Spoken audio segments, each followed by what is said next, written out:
Yep. And then it turned into me getting back on a Honda. So I ended up probably be a little bit dangerous, but zipping down some back roads and different military assignment while I was in Alaska.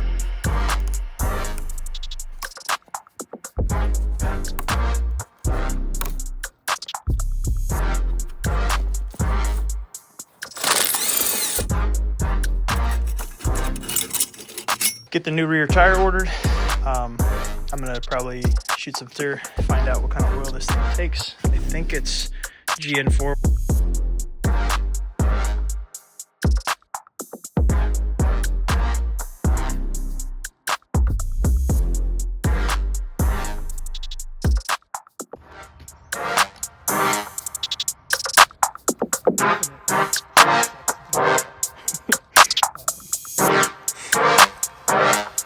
So awesome. Yeah, that's cool.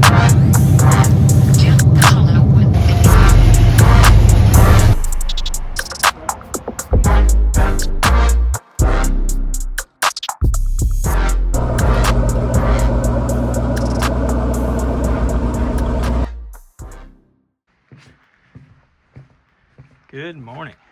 It is winter in northern New England. So this is my new to me 2021 Honda CRF450X. If any of you watch the YouTube channel called VinWiki, you'll be familiar with a gentleman named Ed Bolian. I don't know him or know much about him, but I do know that he uses the term shrewd negotiator, and he likes to talk about how he picks up the worst examples of his dream vehicles. I like to think that this is mine. So I've always been a Honda guy for the most part. When I was super young, I started out life on a KX60 and then quickly upgraded to a KX65. But the first real bike was a Honda CRF450X. That bike was a ton of fun. I went to college, got in the military, ended up selling the bike, outgrew it.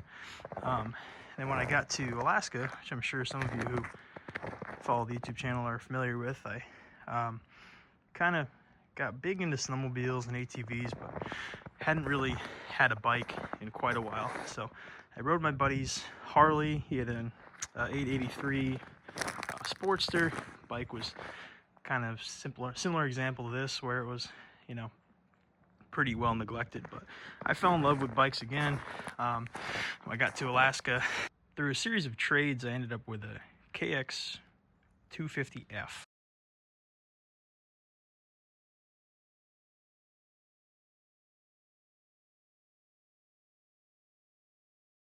That bike was an 07.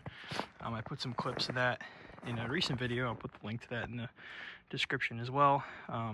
But long story short is that bike was a ton of fun, and it was pretty well beat, similar to what this is, and I'll get into that shortly.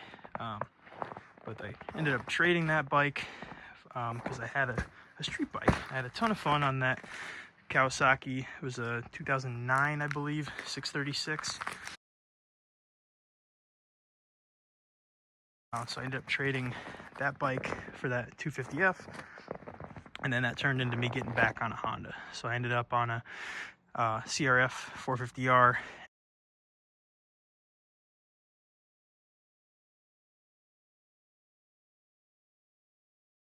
And that really rekindled my love for dirt bikes and reminded me how much of a Honda guy I truly am. So that, kept turning into more and more fun. We ended up moving from Alaska to the Midwest for a different military assignment. And while I was in Missouri, I came across a Suzuki Katana. It was an older bike, but really fell in love with the street bike scene and remembered how much fun it was to have a lot of, freedom on the road. But it was still pretty evident how dangerous riding on the road was. And I figured it was time to get on something a little more tame. So we ended up moving back to the northeast where we currently are. It's the end of January right now, as you can tell. It's pretty not dirt bike season. So I had the opportunity to buy probably the cleanest example of a CRF450X. Nice.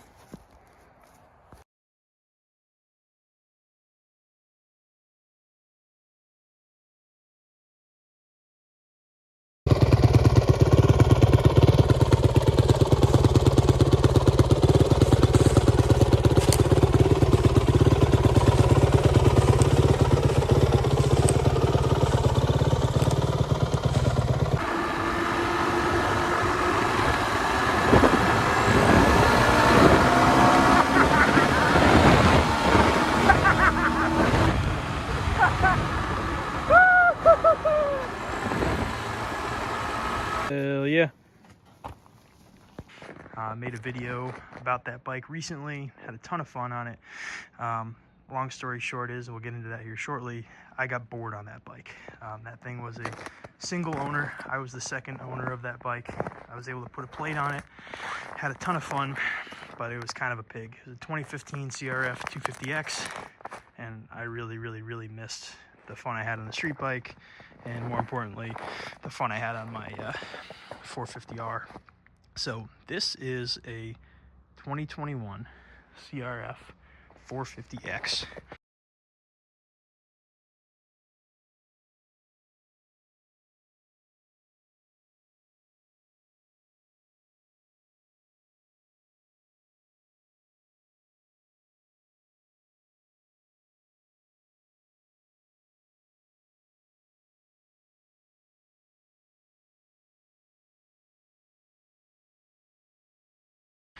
If you're not familiar with the newer 450Xs, I'm not really all that familiar either.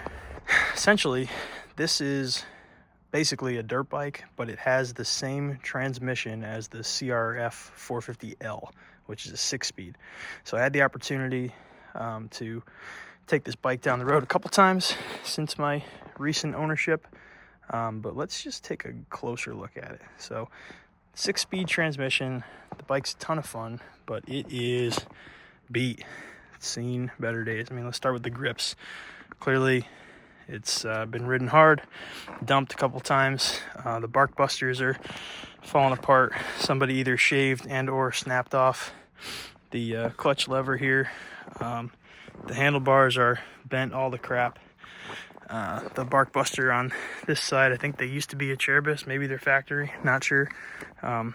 Bent and then snapped. The brake lever was either shaved off or broken or both. Grips, throttle's okay.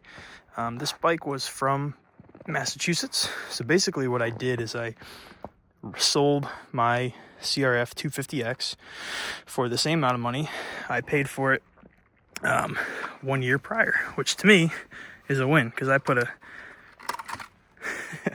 ton of miles on that bike and had a lot of fun. I checked the fork seals, they're leaking. I haven't really had the chance to check the front wheel bearing or the brake pads. But essentially, my goal with this bike is to make it mine. I want to get all of these crappy decals off of here, turn this thing back into the nice factory version of itself, get this ugly tugger thing off. Maybe one of you guys can use that. The front wheel, this guy clearly took a good spill. The front tire's shot. Front wheel is dented and or bent in some manner. Like I said, I'm sure the bearings are worn out because the tires are just absolutely toast. Let me get to the back here. Can't even make it that far. So the left foot peg is tweaked backwards. The shifter's bent up. Kickstand looks like it's might have kicked, or excuse me, yeah, kicked its last kick. Look at this tire. So this is a Kenda, which I'm pretty sure the factory tires were Dunlops. I think it's a factory front. I looked it up. So the factory size is 80/121, and then the rear should be 110/118. This one is a Kenda, which leads me to believe that this is somebody has gone through the factory tire and toasted this street tire. So brake pads look like they could potentially use some replacement. You know, I've ridden this thing. It runs fantastic. It wheelies in third gear. It's an animal. Luckily, the exhaust isn't really too cooked. There's a couple signs that it might have been tipped over. The subframe looks straight to me. It hasn't been wheelied over too much, but anyways, if you're looking for a build series, this is not necessarily it, because I don't have the skill set, at least yet, to be able to bring this bike back to brand new or better. Like you see, you know, guys that are my inspiration, Kincaid Pavich, and gentleman who invented Prime MX, Cameron Namila, if I'm pronouncing his name right. May he rest in peace. The gentleman created some works of art. But like I said, my goal with ATVs and dirt bikes, if you know anything about this channel, is to buy them and then enjoy them and sell them at a small profit. That way I can invest it back in my Chevelle project. That is not what my goal is with this bike. I just want to ride the crap out of this thing. So this is just the first short video of a small series where you guys can sort of watch me transform this thing into the bike that it should be. It'll probably look kind of similar to what it is. First thing I'm going to do is get some Tusk D Sport, which are dual sport style tires. They're 120/90 18. That's the first thing I'm ordering up. And basically what I'm going to do is order up 1 or 2 replacement parts for this bike. As soon as it's warm enough out, I'm going to wash this thing and really get it clean the way it's supposed to be. We'll get all these decals off, and I'll sort of take you along on the trip with me. We'll get these plastics out of the way, replace the air filter, change the oil, maybe do a coolant flush, figure out what else is broken. I'm not really a huge fan of bark busters, but maybe we'll get some new ones. We'll find a way to make this fender clearance properly and replace some bearings in the rear axle when we take the tire off. So like I said, if you're interested in seeing this thing, and as soon as the weather changes, we can make some fun videos of me enjoying the dual sport aspect of this bike once I get a plate on it, then you've come to the right place. So I'm really excited to have myself something red and powerful with 2 wheels in the garage again. Not bad. One thing I'm working on right now is getting some heat in the garage. It just got insulated and sheetrocked. So really excited to not have to start this bike in 12 degrees, but I'm very impressed that it, you know, leave it to Honda, just fire it up. Literally 12 degrees outside right now.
got the bike rolled in here, already looking 10 times better with just all those ugly decals taken off. And here's basically the work that's been done today.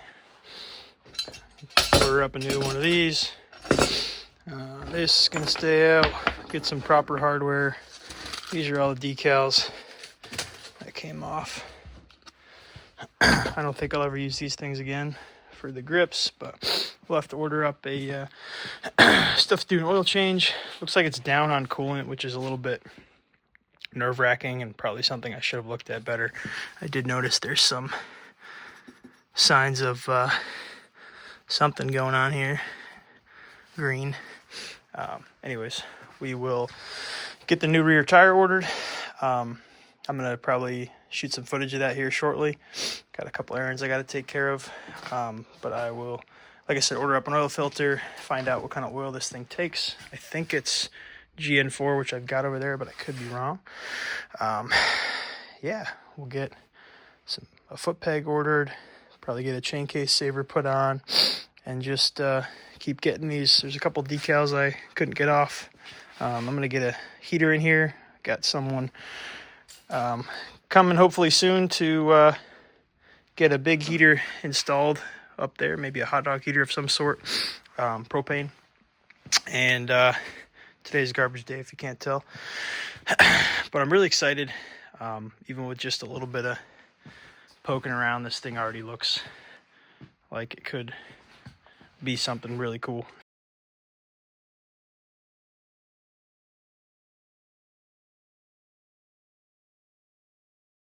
All right, we got the temporary space heater going. Moment of truth. How bad? Ooh, I can see how bad it is already. Is the air filter going to be? I already got this thing out of the way.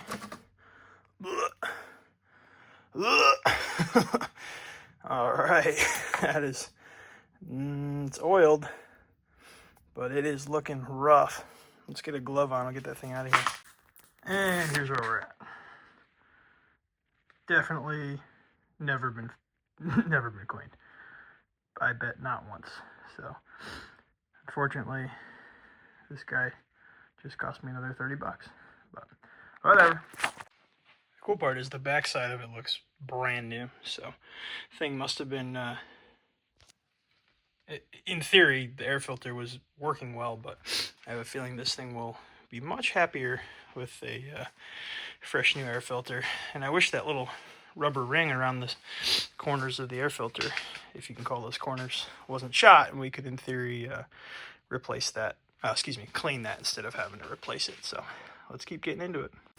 All right, so I'm gonna order up a new spark plug for this thing. So I was watching some videos. The easiest way is to just pop the tank off and pull the plug out. So I started taking plastics off.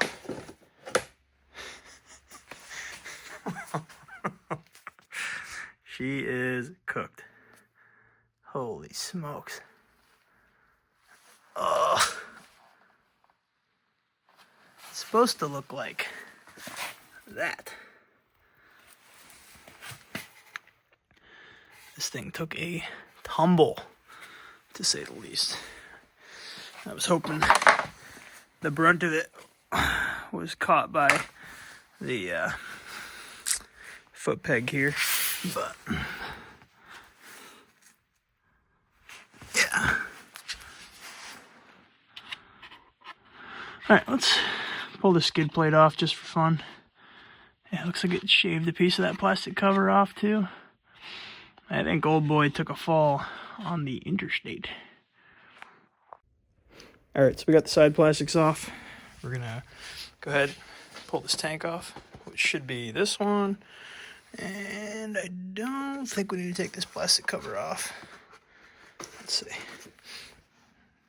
Yeah, that one, and that one should be all.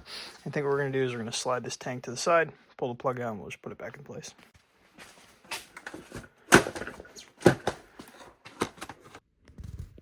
All right, here's our spark plug wire right here.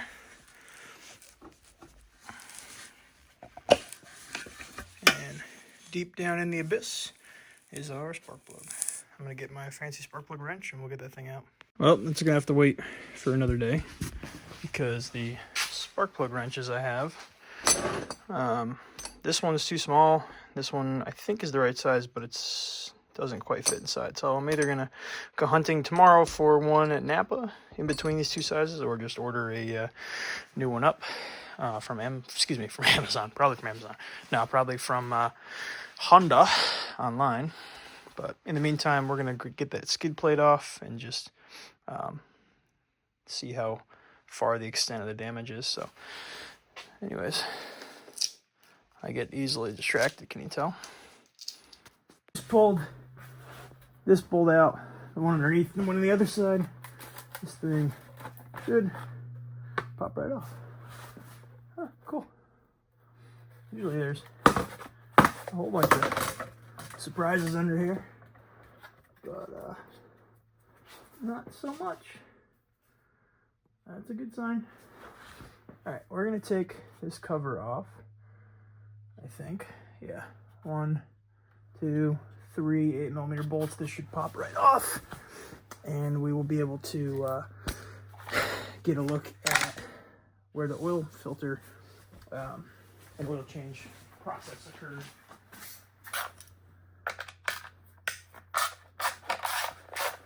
Oh, she's bent.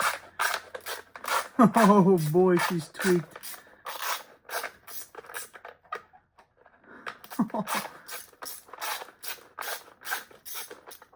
Interesting.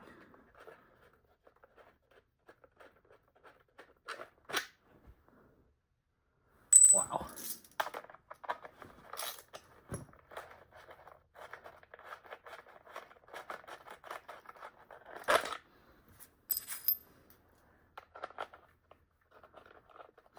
Whew, she stinks.